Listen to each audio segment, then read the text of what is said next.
Exams के लिए कुछ टिप्स दूंगी।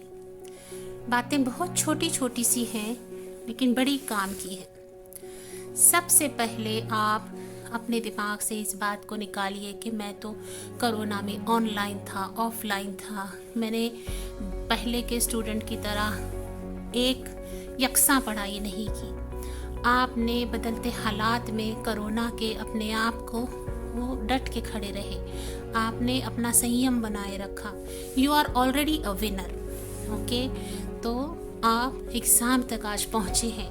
ये इन हालात में बहुत बड़ा अचीवमेंट है। दूसरी बात, जब आप एग्ज़ाम के लिए निकल रहे हो घर से 1 घंटा पहले अपनी किताब को बंद कर दीजिए, क्योंकि आखिर वक्त में अगर आप पढ़ते रहे तो आपको लगेगा कि मैं ये भी देख लेता, मैं वो भी देख लेता, तो आपको हमेशा लगेगा कि कुछ ना कुछ देखना रह गया है। आपने जितना पढ़ना था आप पढ़ चुके, अब ये पढ़ने का समय नहीं है। आपको 1 घंटा पहले अपने दिल और दिमाग को शांत रखना है ताकि एग्ज़ाम में आप सोच समझ के लिख सकें। और याद रखिए, exam is like a stage performance. It's a one time chance to perform. आप 3 घंटे में जो करते हैं वही आपका चेहरा है, वही आपका अचीवमेंट है, वही आपका मार्क लिस्ट है। तो इससे कोई फ़र्क नहीं पड़ता कि आपने साल भर कैसा परफॉर्म किया, बस आपको आज बेस्ट परफॉर्म करना है। तो आई एम द बेस्ट बोल के आपको एग्ज़ाम हॉल में जाना है। अब चले, आप पहुंच गए, आपको क्वेश्चन पेपर मिल गया। याद रखें और कोशिश करें कि आप सीक्वेंस में आंसर्स लिखें, सेक्शन ए के बाद सेक्शन बी के बाद सेक्शन सी। इससे एग्जामिनर को आसानी होती है। देखें, आप अपना पेपर लिख रहे हैं, लेकिन एग्जामिनर के पास इतना टाइम नहीं है कि वह ढूंढ ढूंढ के आपके आंसर्स मिलाता रहे कि किस क्वेश्चन का है। इसलिए आपको सीक्वेंस से लिखना है। अब आप क्वेश्चन पढ़ते हैं। जब आप क्वेश्चन पढ़ते हैं तो पूरे होश आवाज़ के साथ पढ़िए, क्योंकि हर किसी क्वेश्चन के 2 पार्ट्स होते हैं। एक क्वेश्चन में 2 क्वेश्चंस होते हैं, पार्ट ए और पार्ट बी। अगर आपने जोश में बस पार्ट ए ही लिखा तो आपको आधे ही मार्क्स मिलेंगे। इसलिए आपको क्वेश्चन बहुत अच्छी तरह पढ़ना है।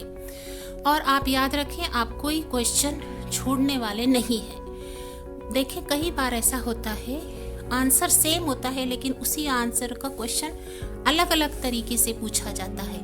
अगर आप कोई क्वेश्चन पढ़ रहे हैं और आपको लग रहा है कि ये पहली बार पढ़ा है, तो ये बहुत लाइकली है, इसके बहुत चांसेस हैं कि इसका आंसर आपने लिखा है लेकिन क्वेश्चन दूसरी तरह बनाया गया था। तो इसलिए क्वेश्चन अगर आपको नहीं आता है तो सोचिए। आपने उस बारे में कहीं तो पढ़ा होगा, कभी तो सुना होगा, क्लास में सुना होगा, यूट्यूब पे सुना होगा। आपको हर क्वेश्चन अटेम्प्ट करना है। अब आप क्वेश्चन लिखते हैं तो हमेशा याद रखिए, आपको देखना है कि क्वेश्चन कितने मार्क्स का है। 1 मार्क्स का है, 3 मार्क्स है या 5 मार्क्स है। 1 मार्क के लिए 1-2 लाइनें भी काफ़ी है। 3 मार्क के लिए 3-4 लाइनें भी काफ़ी है। 5 मार्क के लिए आप 3 लाइनें नहीं लिख सकते, आपको 6-7 लाइनें लिखनी है। इसलिए आपको पहले क्वेश्चन से अपना टाइम मैनेजमेंट करना है, क्योंकि जितने मार्क्स का क्वेश्चन है उसको उतने ही टाइम में लिखना है। इससे आप अपने टाइम की बचत करेंगे। बचा हुआ टाइम आपको पेपर के एंड में आपका पेपर रीचेक करने में, आंसर शीट को रीचेक करने में काम आएगा। तो समय का ख्याल रखें।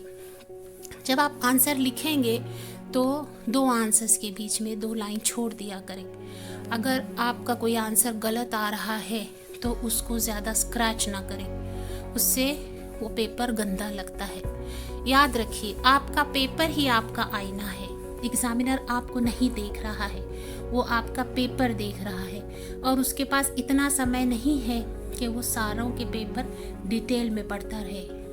उसको कम समय में ज़्यादा पेपर चेक करने हैं। आपको उसकी मदद करनी होगी कि वो आपको ज़्यादा से ज़्यादा मार्क्स दे सके। उसका एक ही तरीका है कि आपको आंसर्स पॉइंट वाइज लिखने हैं, आपको ऐसे नहीं लिखना है। आपको इम्पॉर्टेंट जो भी उसमें पॉइंट्स है उसको अंडरलाइन करना है, ताकि एग्जामिनर को देखते ही पता चले कि आपने क्या क्या लिखा है। इस तरह से आप अपना भी समय बचाएंगे और एग्ज़ामिनर के लिए भी आसान होगा। तो ये थी कुछ टिप्स, और आप सबको मेरी तरफ से गुड लक एग्ज़ाम के लिए, और अच्छी तरह अपना पेपर लिखिए और आप you are going to win, you are a winner, be confident, good luck.